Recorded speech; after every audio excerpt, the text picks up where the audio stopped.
ning sukma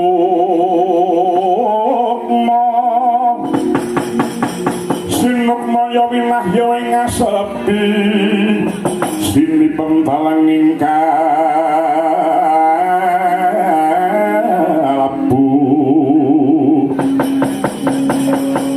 pambukaning marono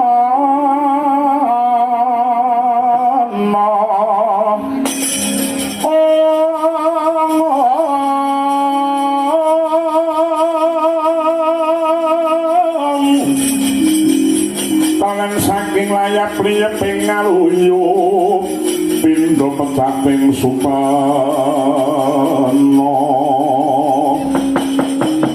sumusuping rasa jati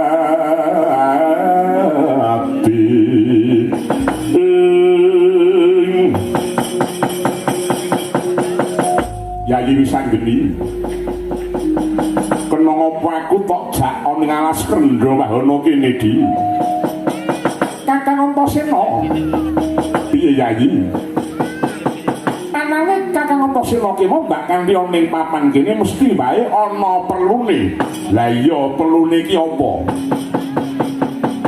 aku nampa jejiban ingkang renteng sanggane mula aku nedya njaluk pambantune Kakang Antasena oh alah kowe iki tojo gedhe ngono apa piye ya ngono kuwi mau nek ning gawean iki mau mbuh abot mbuh enteng kancane dijak ngono kancane diumani ngono kuwi iki senengane peh aku wong tuwa ku mbok tinggalake senengane meneng pandangan aku ning Jakarta iki karo ngene ngono kuwi jenenge rezekimu bakal murakabi tumraping sak kanca romangmu posé to iki dudu penggawean sing lumrah iki dudu gawean sing lumrah lah gawean apa aku pinanggenah ngersa sawijining kanugrahaning jagat wujude apa wujude wahyu lho wahyu apa wahyuning keprabon ya wahyuning kamulyan ingkang sembada gayuh tumuruning kanugrahan iki mau bakal punardawa kamulyane tedak turune besuke bakal anyandang sarta anyanding panguwasa agung wenang amisesa lan pangreh sakabehing titah oh ngono wenang misesa lan pangreh wong pirang-pirang iya uga kena ingaranan wenang ngasta wasesa kang sejati ya jati ning wasesa banjur carane gayuh kepiye di Wisanggeni ngene ya Kang neng buriku kae ana sawijining wit mandira kang wernane iki mau ireng wit ringin rupane ireng iya wit ringin rupane ireng kae mau jenenge wit mandira kresna banjur wahyune ana ngendi ana jroning Kendhaga Saloka ingkang cementel ana pangi mandira kae kosek neng kotak silver ngono apa piye Kendhaga Saloka Kendhaga Saloka lah iya Kendhaga ki ora kotak Saloka ki lak perak lho rupane silver lho tegese Kendhaga Saloka ki mau kotak silver lak ngono to ya wis sakarepmu kowe iki wong edan ngono iki aja nesu tak begleng kowe iki rumangsaku dek lah kene ya mung gampang bae carane mung kali witik dipenek banjur kotak silver iki dijipuk rak ngono to kosek kan kosek kodrating jagat carane gayuh wahyu wae ana permatane ening aturane sing piye sakisane wit mandira kae ana gandhiwe kang wis tumpangan jemparing kae jenenge jemparing Kyai Paguna lho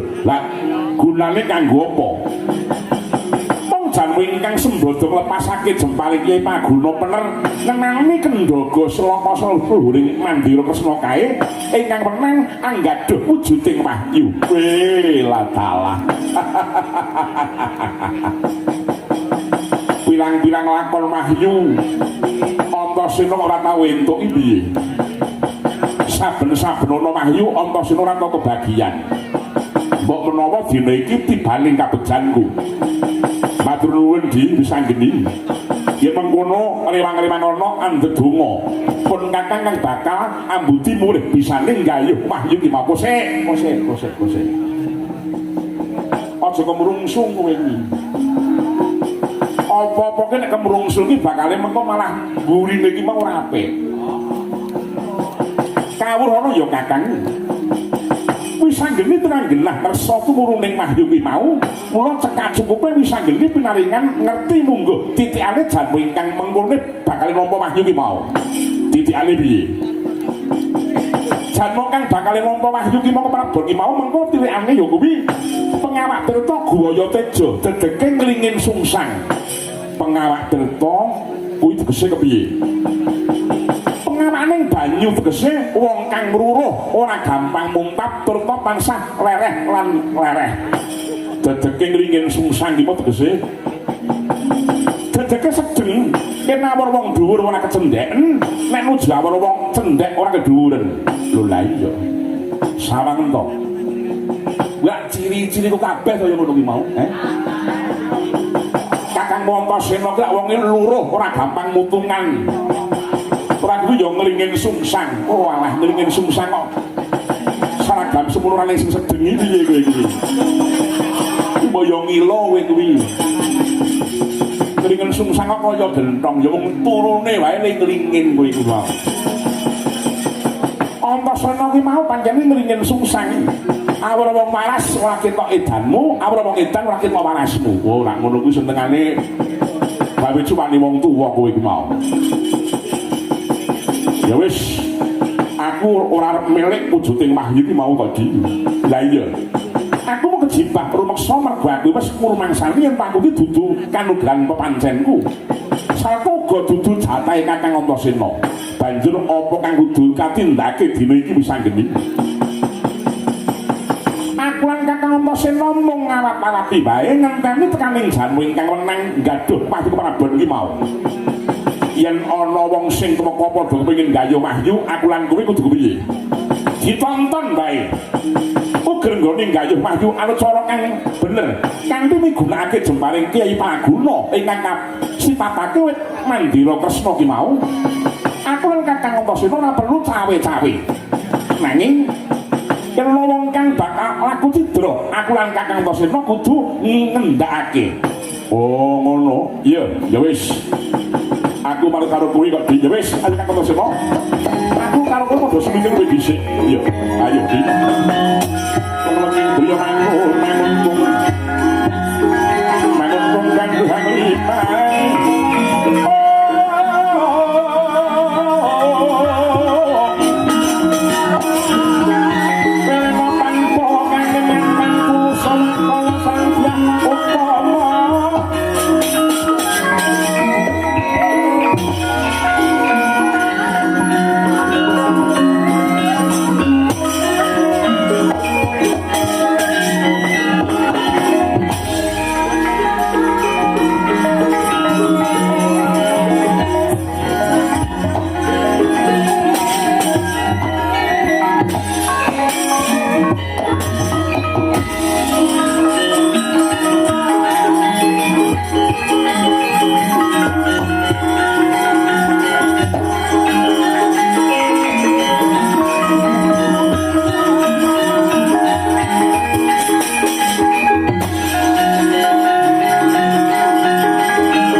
Yen wong sabaran narima kinancar dawa umuri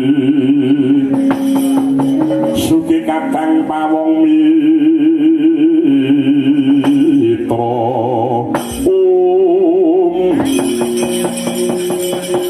Kakang Perembaning Sukalima Kakang Durna iki wangune wis meka madyaning wana Krendra Wahana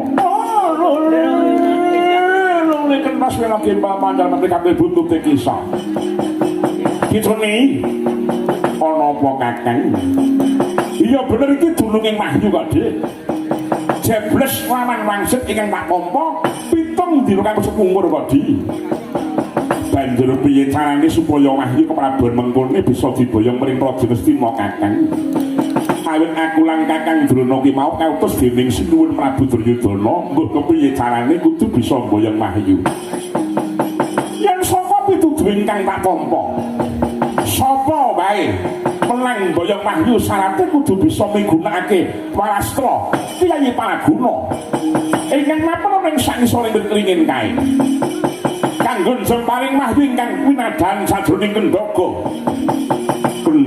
utawa kotak kae kudu dipanah nganggo jemparing sing ana ngisor wit ringin kae iya banjur sapa kang kejibah jemparing Kendhaga kae mau Kakang Kurawa dawana kabeh dimen siji mbaka siji nyoba jemparing kae oh iya ngisake dawuhku Kakang Rubaya